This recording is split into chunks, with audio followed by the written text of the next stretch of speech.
ভাঙছে নদী তীর, বিলীন হচ্ছে জনপদ। চলতি বর্ষা মৌসুমের শুরু থেকেই ভাঙন শুরু হয়েছে ঝিনাইদহের গড়াই নদীতে। শৈলকুপা উপজেলার ৮টি গ্রামের অন্তত ১০টি পয়েন্টে বিলীন হয়েছে বেশ কয়েকটি বসতবাড়ি ও ফসলি জমি। অনেকে সর্বস্ব হারিয়ে মানবেতর জীবনযাপন করছেন। এলাকাবাসী বলছেন, এখনই ভাঙন রোধে ব্যবস্থা না নিলে বিলীন হয়ে যাবে আরো ৩টি গ্রাম। 10 বিঘে 12 বিঘে এরকম কলা খাত আপনার খালি নিজ দেখালে ঢোকসে চলে যায়। মানুষ এখন কি করে খাবি? নদী ভাঙনেতে আমার বাড়ি 2বার আমি সরাইছি, আবারও আমার বাড়ি ভেঙে যাওয়ার মধ্যে ভেঙে চুরিয়া চুরমার হয়ে গেছে।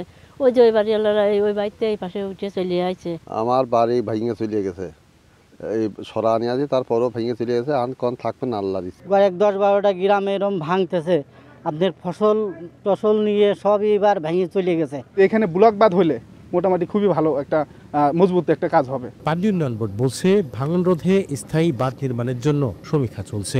এটা স্থায়ী সমাধানের জন্য আমাদের পানি সম্পদ মন্ত্রণালয়ের পক্ষ থেকে বিস্তারিত সম্ভাব্যতা সমীক্ষার কাজটি চলমান। এই সম্ভাব্যতা সমীক্ষার কাজটি শেষ হলে আমরা আমাদের প্রকল্প তৈরি করে প্রকল্প প্রস্তাবনার মাধ্যমে বাজেট বরাদ্দ প্রাপ্তি সাপেক্ষে আমরা স্থায়ী প্রতিরক্ষা কাজটা করতে পারব। পানি উন্নয়ন বোর্ডের তথ্য মতে এরই মধ্যে শৈলকুপা উপজেলার অন্তত 200 বিঘা ফসলি জমি ও স্থাপনা নদীগর্ভে বিলীন হয়েছে।